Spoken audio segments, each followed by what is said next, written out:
Millions of people worldwide are starting to question what Volkswagen has become. From frustrated owners dealing with costly repairs and recurring mechanical issues, to mechanics warning about increasingly complicated designs and expensive maintenance, more people seem to be reaching the same conclusion. I kept noticing more and more stories from Volkswagen owners, technicians, and mechanics discussing the same kinds of problems. So I decided to put these clips together to show the bigger picture and see what people are really saying about the brand today. Before we continue, remember to like the video and subscribe to the channel for more automotive content like this. But with that being said, let's get back into the video. If you are ever in the market for a new car and you live in a hot climate or work in a hot climate, do not get the 2026 Volkswagen Tiguan. I can't control the air conditioning right now because it's too hot outside. Can't even. This is ridiculous. Because it has no knobs or buttons where you can... Nothing.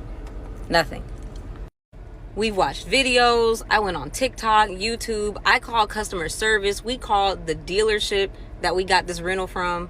Nothing. No answers. Nobody has an answer.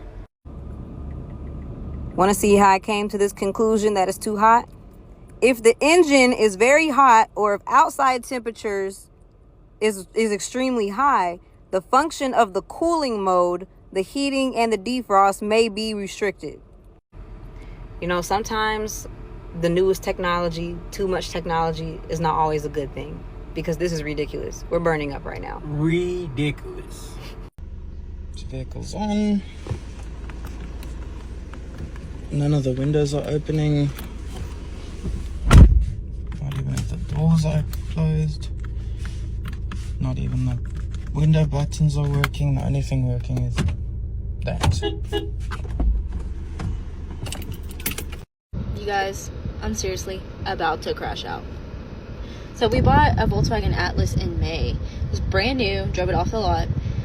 It doesn't even have 10,000 miles on it. We got it serviced last month. Everything was fine on it. I mean, it's been smooth sailing. But literally everything electrical in this car is out. So the radio doesn't work. All of my sensors are out. So here I am trying to get it serviced because every person I've talked to on the phone has been extremely rude, talking to me about, oh, it's still safe because it'll still get you from point A to point B. Sir, I paid $60,000 for this car. If it's not fully functioning, I should not be driving it. He's like, well, we have 30 cars in line waiting to be fixed. I said, well, can I get a rental? Oh, we don't have a rental.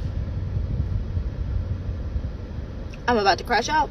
So if you're looking for a sign or you're thinking about buying a Volkswagen, this is your sign. Don't do it. Don't do it. It's not worth it. I just turned it off.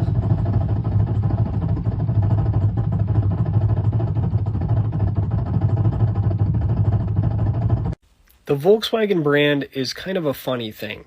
They used to be really good.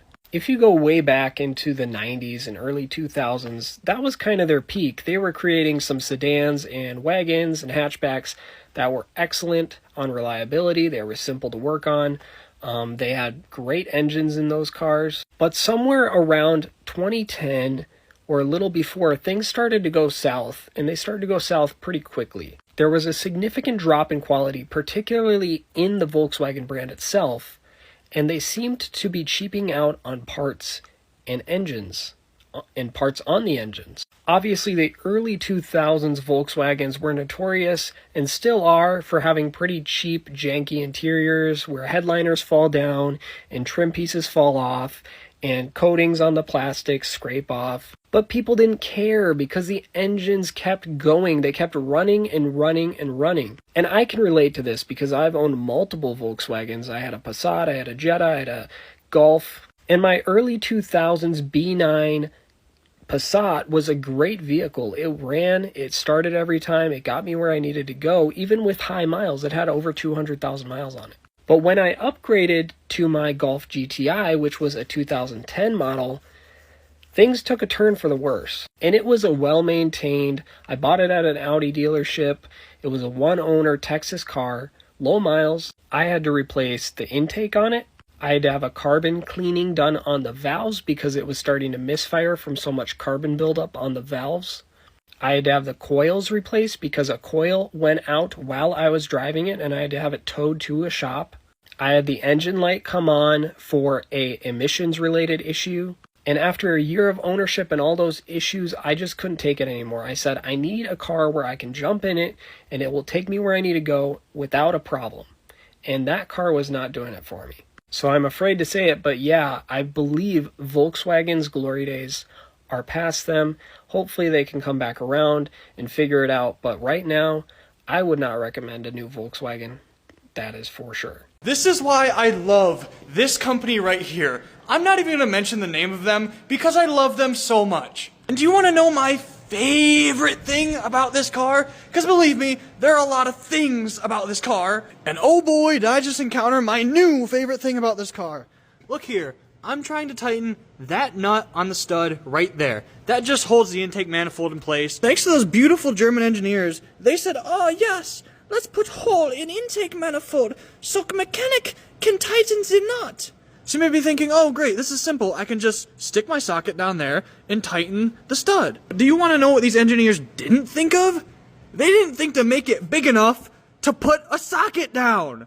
Yes, that is my 10 mil stuck in this hole. It will not come out. It won't go forward. It won't go backward. It's just stuck. So that's reason number, I don't know, like 1,000,001 why I just love this company. Leave it to them to make it look so simple and then just slap you in the face when you try to work on it. So what, do I just donate that 10 mil now to the car? Das Auto, my friends. Das Auto. Can anybody tell me why Volkswagen decided to make their cars like this? Electronic windows, up and down, right and left. Awesome, except this car also has electric windows in the back. So normally you'd have some controls right here. So front, right, front, left, back, right. But no, Volkswagen, just two. And what they've done is they've installed this cheeky little rear button. So if you want to control, and it's these horrible haptic buttons, where if you want to control the rear, you have to turn that on and then do these. That is just cheap, ridiculous, and nasty. A few extra little buttons right here, you can feel it without even looking. You can touch it with your fingers and go, that's the front, that's the back, brilliant. But no, instead I have to look down to see whether I'm operating the front or the rear, and it's ridiculous and it's horrible and it doesn't work and I don't like it. Why? The number one car on that list was a Volkswagen Taos. Do not buy one. Let me tell you how I know. On December 20th, 2022, I bought a 22 Volkswagen Taos with like 15,000 miles on it because I needed a car that I could run all over the state of Tennessee and not really care about for work. Fast forward to February 20th and the coolant light comes on and the temp gauge starts going. Shut the car off, check out the coolant. It looks like it's low, so I top it off and I'm like, this is weird. And later that day, it comes back on again and temperature gauge goes boop. So shut it off and have it towed to Volkswagen. They determined that it needs a new head gasket. So, okay, they order a head gasket, put it on. Then they determined that it needs a valve. Okay, cool. They got the valve, put it in. Then they determined it needs a water pump. Okay, they get a water pump, put it in. This is all under warranty. I don't care. On top of that, they gave me an Atlas to drive. So, win-win for me. The most recent update as of like a week and a half ago was that they put it all back together and the car is running like shit. So my guy says, well, either we need a cylinder head or an engine. We're going to talk to Volkswagen, see what they want to do. Volkswagen apparently says, let's try a cylinder head first. We're going to do that, except there are no cylinder heads in stock. There are none on their way from Germany. There are none anywhere, and there is no lead time as to when they might exist. I was told that it could literally be a year or more. So Volkswagen's got a buyback program, so I reached out to them, and I'm in the process of seeing if they will buy this piece of shit back, which I think they will. If not, I'll get an attorney and go through the lemon law process. But anyways, moral of the story, do not buy a Volkswagen Taos. It is a piece of shit. Don't buy it.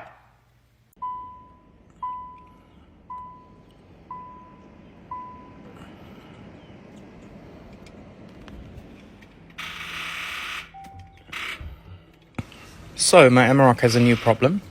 A control module didn't shut down properly, resulting in complete battery drainage. On this day, I was on my way to see a new client for a contract signing, and I had to subsequently postpone the meeting because of my vehicle. Client does not want to do business with me anymore, saying that it's unprofessional to not show up for such an important meeting, and Volkswagen South Africa does not care in the slightest. You know, Golfs are great cars, don't get me wrong. But let me give you a little pre-warning for anyone that's deciding to get a Mark 7 Golf or anything a bit lower. As you can see, great looking car, but come. Let me just show you something. As you can see, it literally floods in my boot, like water everywhere. And normally you would just forget about these type of problems with a car, but it literally makes my seats wet and damp. Like, I think there's mold building up on my seats, but this is also damp just because of the condensation in the boot. So yeah, if anyone knows how to fix these problems, then please let me know, because I could really do with the advice. Thank you. Cars not to buy for first-time buyers. These things are a problem themselves. Then you get issues like this. Do not buy a Volkswagen Beetle. Well, this isn't good. We have a check engine light, and the digital dash is lit up like a Christmas tree. I'm currently in limp mode. It won't go above 4,000 RPM. This is fantastic. This is just really fantastic. Haven't even done 1,000 miles in this crossover. It's just a bit of an update here. I'm on my way to Volkswagen to get this check engine light addressed. So I'm no longer in limp mode. I let the car sit for about 30 minutes. And when I came back, all the errors cleared, and now all I have is the check engine light. So I'm hoping this is just a electrical gremlin and not something mechanical, because I have seen a few things on the internet about this crossover and the fact that the turbos are not good, but we'll see. So there's some bad news for the Tiguan. My year-long tester didn't even make it a month. So I'm now in a Volkswagen's house. So yesterday, I got the check engine light along with a number of other codes. In fact, I think it popped up on 3 or 4 different codes, and the Tiguan was in limp mode on my way home. I couldn't go over 4,000 RPM. It wouldn't really go any faster than 55, so there's that. So I get home, park the Tiguan for a bit, I come back out.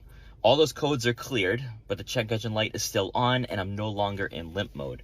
So I take it to the dealership, and I'm waiting for the diagnostics, and they come out and say, you need a new turbo. Now, this isn't the first time that I'm seeing this now for the Tiguan, for the SEL R-Line turbo. A lot of these vehicles need new turbos. I've seen new transmissions. I've seen new engines. Volkswagen will most likely will have to do a mass buyback. I don't see how this is going to work. There needs to be a recall or something. I'll have some videos on this, but buyer beware. Don't take a look at the Tiguan right now. Volkswagen has long been known for building cars that feel refined, fun to drive, and packed with engineering that stands out from the competition. But over the past several years, more owners and mechanics have started raising concerns about whether that engineering has become a liability rather than a strength. One of the biggest complaints is that many modern Volkswagen models have become increasingly complicated to repair. Mechanics often point to tightly packed engine bays, specialized components, and electronic systems that can turn what should be a straightforward repair into a much longer and more expensive job. For owners, that can mean higher labor costs and more time waiting for their vehicle to be fixed. Reliability is another topic that comes up frequently. While plenty of Volkswagen owners are happy with their vehicles, others report dealing with recurring electrical problems, cooling system failures, oil leaks, sensor malfunctions, and expensive repairs that seem to appear once the factory warranty expires. When those repair bills start adding up, many drivers begin questioning whether owning the vehicle is worth it. Mechanics also say that diagnosing modern vehicles has become more difficult because so many systems are controlled by computers and software. A single warning light can sometimes point to multiple possible causes, making troubleshooting more time-consuming than it used to be. As vehicles become more technologically advanced, repairs often require specialized diagnostic equipment and programming that smaller independent shops may not have. For many owners, the frustration isn't just about one repair, it's about the overall cost of ownership. When maintenance, replacement parts, and labor continue getting more expensive, even loyal Volkswagen drivers begin looking at other options for their next vehicle. That's why conversations around Volkswagen have become much louder in recent years. Some owners still love the driving experience and wouldn't buy anything else, while others feel the brand has become too expensive and too complicated to own long term. Whether those concerns continue to grow will depend on how Volkswagen addresses the issues that so many owners and mechanics are talking about today.